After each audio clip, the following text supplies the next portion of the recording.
안녕하십니까. 이 시간에는 천간에 대해서 알아보기로 합니다. 자, 천간입니다. 천간에 대해서 알아보기로 하는데 천간에는 어떻습니까? 자, 갑, 월, 그 다음 병, 정, 그 다음에 무, 기, 경, 신, 임, 계. 이렇게 10자가 있죠. 이 천간이 각각 어떤 특성들을 가지고 있는지, 자, 여기에 대해서 알아보기로 합니다. 이렇듯이 사주팔자가 있으면은 이 사주팔자에서 각 제일 중요한 것이 일간이고, 그죠? 이 일간이 언제 태어났는지 계절이 그 다음에 중요할 수가 있고, 그 다음에 그 일간에서 직접 영향을 주는 이 월간도 상당히 중요하고, 또 일지의 그 배우자, 아내궁이죠. 아내궁이기도 하고 남편도 될 수 있는데 이 배우자궁이 중요할 수 있습니다. 그 다음에 이제 또 일지가 자식궁이고 앞으로 일간의 미래가 되니까 이런 식으로 순차적으로 해석을 해 나가게 되는데, 각 오행들의 특색이 어떤 것이 있는지, 자, 그거부터 알아봐야 됩니다. 그 중에 가장 중요한 거, 자, 이렇게 보시면, 이렇게 놓고 보시면은, 자, 위에가 천간이고, 자, 밑에가 지지라고 해놨죠. 그죠? 자, 오늘부터 몇 시간 동안에는 이 천간을 개별적으로 어떤 특색들이 있는지, 가장 중요한 것은 일간이 되겠죠. 이 천간에 그 중에서도 일간의 특색을 알아야 연관되는 오행들이 어떤 역할을 할 수 있는지 알 수 있을 겁니다. 자, 그럼 오늘은 먼저 갑목에 대해서 알아보기로 합니다. 자, 천간을 이렇게 보시면 어떻습니까? 천간에는 갑, 월, 그 다음에 병, 정, 무, 기, 그 다음에 경, 신, 임, 계, 이렇게 10자가 있습니다. 이렇게 10자가 있는데, 이 갑월은 이렇게 목오행입니다. 나무라고 하고요. 병정은 화오행이고 불이라고 그러고, 무토하고 기토는 토오행으로 땅을 나타낸다. 이렇게 물적 특성으로 알아두시면 좀 편하고요. 경과 신은 자, 금오행으로 쇠의 성분을 갖고 있다. 이렇게 기본적으로 보시기로 하고요. 임수와 계수는 자, 수로서 물의 역할을 한다. 이렇게 보시면 됩니다. 또 그 중에서 또 이제 아까 그 밑에 부분이 지지라고 그랬죠. 지지 중에서 월지, 언제 태어났느냐, 태어난 생일이라고 그랬습니다. 생일이 인묘 신월이면은 봄에 태어난 거고, 그 다음에 사오미면은 자, 여름 태생, 자, 신유술이면 가을 태생이 되겠고, 참 해자축이면 겨울 태생이 될 겁니다. 만약에 봄에 태어난 그 나무면 어떻습니까? 봄에 나무가 이렇게 태어나면은 그때부터 이렇게 싹도 크고 꽃도 피우고, 그죠? 또 열매도 몇 개 이렇게 될 겁니다. 이렇게 될 거고, 만약에 나무가 가을에는 나무는 어떻습니까? 이제 잘라가지고 목재로 쓰든가 땔감으로 쓰든가 써야 되겠죠. 이런 식으로 태어난 계절에 따라서 서임체가 달라진다. 이렇게 보시면 될 것 같네요. 그 정도로 보시고 이 갑목이 어떤 의미를 가지는지 한번 나타내 보면은, 갑목은 일단 대립목이라 합니다. 대립목. 대립목이니까 큰 나무란 얘기죠. 그죠? 큰 나무가 갑목이다. 이렇게 보시면 되겠고, 방향으로는 동쪽이고요. 방향은 동쪽이고, 그 다음에 그 계절로는 아까 봄이라고 그랬죠. 그죠? 계절로는 봄을 나타내고, 그 다음에 색상으로는 보시면 여기도 청색이죠. 그죠? 이제 녹색, 청색으로 표시를 합니다. 그 다음에 이 나무니까 어떻습니까? 나무가 이렇게 올라가죠. 그죠? 이렇게 올라가고 하니까 다소 직선적이고 위로 향하는 자, 이런 성향을 가진다. 이렇게 보시면 되겠고, 이 목오행은 선천수와 후천수라는 것이 있는데, 선천수는 이렇게 그 사주를 해석하거나 주역을 해석할 때 사용하는 수가 선천수입니다. 이 갑목이나 을목, 이 목오행은 3, 8이 됩니다. 자, 그러면 갑목이 3이고, 자, 을목이 8이다. 이렇게 보시면 되겠죠. 그 대신 후천수라고 또 있습니다. 후천수요. 후천수는 우리가 개명을 하거나 아니면은 뭐 행운의 수, 뭐 전화번호를 한다든가 차번호, 키번호 이런 거, 좋은 번호, 자기 사주에 맞는 번호 선택할 때, 이럴 때 사용하는 수가 후천수입니다. 후천수는 1, 2가 됩니다. 자, 그건 참고로 보시고, 그 다음에 이제 오상으로는 목오행은 인에 속합니다. 어질인이죠. 그죠? 인. 그 서울의 그 문. 자, 흥인지문. 흥인지문이 뭡니까? 흥인지문이 동대문입니다. 자, 서울의 동대문을 흥인지문이라고 합니다. 그래서 여기에 어질인자가 들어간다. 자, 이런 정도 보시면 될 것 같습니다. 그 다음에 이제 갑목의 물질적 특성을 한번 살펴보기로 하자. 갑목은 그 양목에 속한다고 그랬죠. 여기서 보시면은, 자, 이게 목오행이고, 그죠? 요게 이제 화오행, 요게 토오행, 여기 이제 금오행, 요게 수오행인데, 앞에 있는 거는 양목, 여기는 양화, 여기는 양토, 여기는 양금, 여기는 양수가 됩니다. 자, 그렇다면 어떻습니까? 뒤에 거는 음목, 음화, 그 다음에 음토, 음금, 그 다음에 음수가 되겠죠. 자, 그런 거 보시면 됩니다. 간목은 양목에 속하고, 그 소나무나 잣나무처럼 보편적으로 격가지가 좀 적고, 위로 쭉쭉 뻗어가는 나무를 간목이라 한다. 이렇게 보시면 되겠습니다. 또한 이 간목은 어떻습니까? 다 자란 나무니까 기둥 같은 큰 제목을 나타내기도 하고요. 또 이렇게 큰 나무다 보니까 주변을 다소 내려다보는 자만심도 있다. 이렇게 보기도 합니다. 소나무 같은 거는 이렇게가 있으면 옮겨 심으면 바로 죽어버립니다. 그죠? 소나무 하나 옮겨 심으려면 어떻습니까? 주변에 흙 다 이렇게 묶어가지고 갖고 와야죠. 만약에 잔디 같은 건 어떻습니까? 갖고 와가지고 아무데나 갖다 던져놓고 발로 좀 밟아만 줘도 다 살아납니다. 이건 어떻습니까? 착근력이 좋다. 이렇게 하는데, 간목 같은 경우에는 적응력이 다소 부족하다. 이렇게 보시면 되겠죠. 곱고 꿋꿋한 대신에 한번 넘어지면은 참 다시 일어나기 힘들다.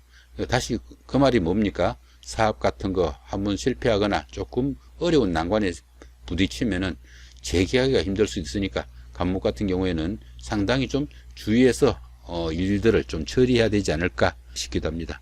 이 나무가 잘 자라는 그런 흙으로는 저희 흙이 어떻습니까? 여기 무토하고 기토가 되어 있죠. 여기서는 기토가 음토니까 그 음기를 포함하니까 물기가 많다 이 말입니다. 그죠? 그 대신에 무토는 양토니까 다소 메마른 사막 정도로 보시면 됩니다.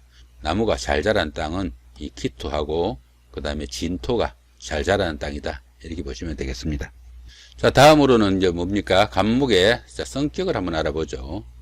간목은 보편적으로 장남이나 장녀에게 많은 그런 오행이다 이렇게 보기도 하고, 막내라도 간목이 일간이면은 장자 역할을 하게 된다 이렇게 보기도 합니다. 지금 현재로서는 어떻습니까? 뭐 애들 하나 둘밖에 안 나오니까 장자 장남 별 의미가 없습니다만은 아무튼 그런 성향을 가진다 이렇게 보기도 하고요. 또한 이 간목 같은 경우에는 책임자나 우두머리 정도 이런 정도의 그 성향을 많이 나타내 가지고 보편적으로 우월감이 좀 강해 가지고 다른 사람에게 좀 지거나 양보하는 성향이 상당히 적다 이렇게 보기도 합니다. 또한 이 간목은 어떻습니까? 나무가 이렇게 있으면은 부러질지언정 쉽게 휘지 않습니다. 자, 그러다 보니까 그 남들한테 좀 굽히거나 물러서지 않으려는 좀 그런 경향도 강하고 미래지향적이거나 포부가 원대하다 이렇게 보기도 하죠. 보편적으로 이제 목오행이 시작을 나타냅니다. 목오행이 시작이면은 자, 이게 화오행은 어떻습니까? 전개하는 그런 정도가 되겠고, 자, 경신은 어느 정도 수학기가 되고 여기는 마무리가 될 겁니다. 아무튼 그렇게 되면은 이 간목 같은 경우에는 보편적으로 시작은 많이 하지만은 끝 마무리가 다소 약한 그런 경우도 보이고요.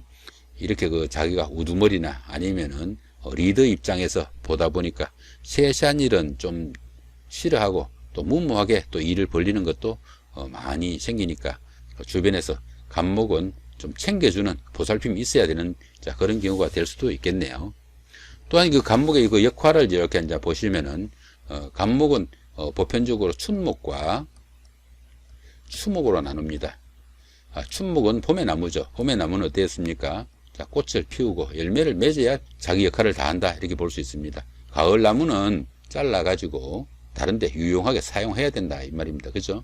가을에 태어난 목 같은 경우에는 경금이나 신금이 해가지고 잘라져 가지고 다른 용도로 쓰여야 제 역할을 다한다 이렇게 보시면 되겠습니다.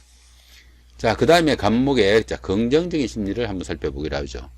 간목이 그렇게 자신의 역할을 제대로 다 하게 되면 어떻습니까? 일단은 우두머리 기질이 나타난다 그랬죠. 그죠? 그러다 보니까 다른 사람의 그 통제와 간섭을 좀 싫어하고 언제나 자신이 좀 최고가 돼야 된다 이런 경향도 많이 나타납니다. 간목은 항시 당당하고 자신감이 넘치고 긍정적인 사고를 지닌다 이렇게 보게 되겠죠. 간목은 언제나 행동이 좀 강인하고 지도자적 성향을 나타낸다 이렇게 보기도 합니다. 자, 그러면 이번에는 간목의 긍정적인 심리에 해당하는 명조를 하나 살펴보기로 하죠.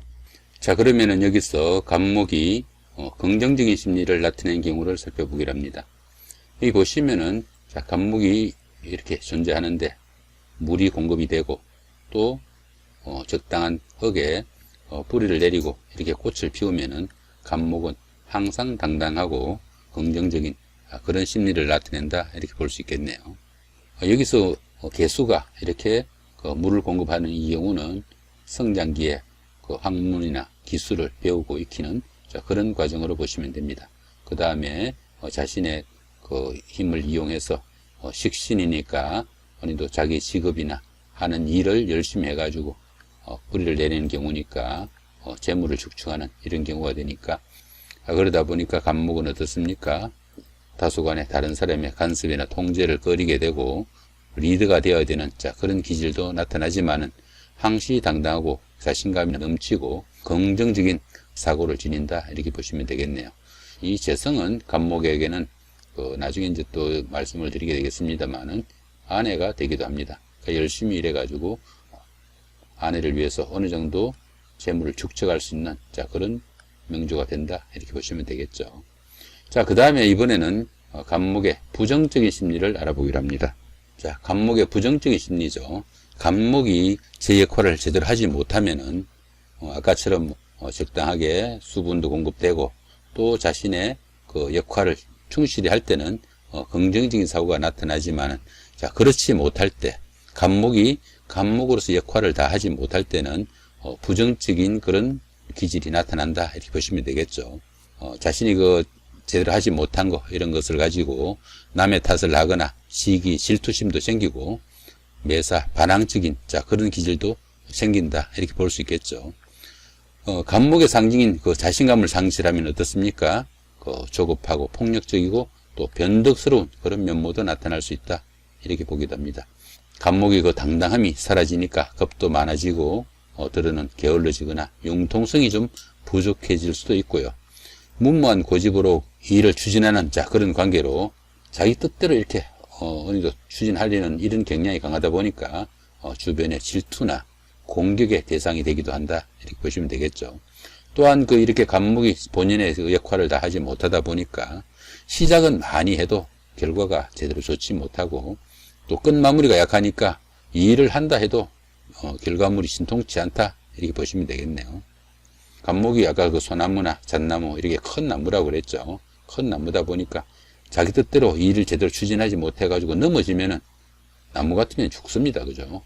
일을 한번 실패하면은 재기하기도 상당히 힘든 것이 이 간목의 성향이다 이렇게 보시면 되겠네요. 그러면 이번에는 간목이 본연의 역할을 다 하지 못할 때 어떤 명조가 될 수 있는지 한번 보기로 합니다. 간목의 역할을 제대로 할 수 없는 경우를 살펴보기로 합니다.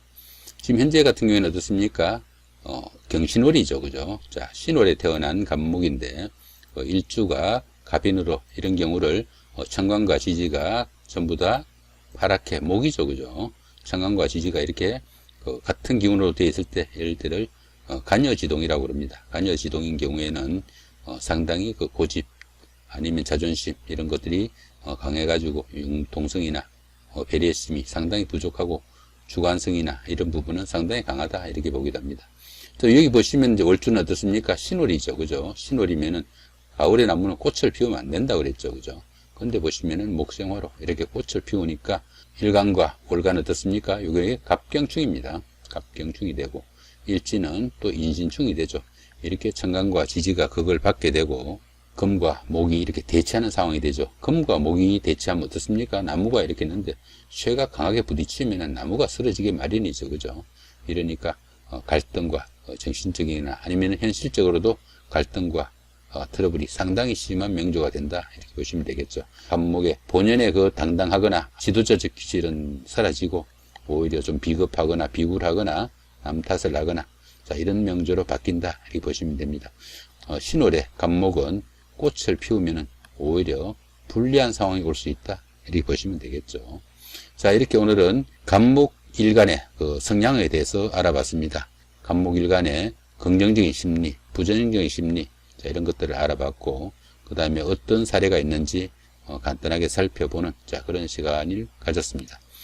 끝으로 이제 보시면 간목의 체질이 또 있네. 그죠? 간목은 보편적으로 건강한 편으로 면역성이 강하고 잔병 치레가 좀 적다 이렇게 보기도 하고 그러다 보니까 어떻습니까? 한번 아프면 큰 병을 얻는 그런 경우도 있다 이렇게 보기도 합니다. 정신적으로 보편적으로 강인한 체질에 속하지만은 한번 그 병에 걸리면 큰 병을 앓기도 한다. 이렇게 보시면 되겠네요. 간목일간의 그 신체 부위로는 간장이나 머리, 얼굴, 자, 이런 부분들을 의미하기도 하고요. 그 간목에 연관되는 질병으로는 간장이나 담, 신경계통의 질환이 그 간목이 관장하는 자, 그런 부분이다 보시면 되겠네요. 간담이라고 그러죠, 그죠? 자, 간과 담을 나무가 관장한다 보시면 되겠습니다. 간목일간의 그 직업으로는 그 나무에 관련된 직업, 옷이라든가 자수, 토목장, 이런 나무나 습류에 관련된 직업과 학자, 언론인, 예술인, 교육자, 이렇게 그 다른 사람을 지도하거나 또 청소년 관련 업종, 리더의 자질이 있으니까 법인체의 대표나 모임의 리더, 책임자, 자, 이런 것들도 적성에 맞을 수 있고, 또 고집과 자존심이 또 대단한 타입이다 보니까 직장일은 보편적으로 그냥 적성에 맞기보다는 조금 트러블이 있을 수 있는 그런 명조가 될 수 있다. 이 정도 보시면 되겠네요. 자, 이렇게 오늘은 간목일간의 성향이나 심리에 대해서 살펴봤습니다. 참고되시기 바라고 명조를 해석하는 데 도움되시기 바랍니다. 예, 감사합니다.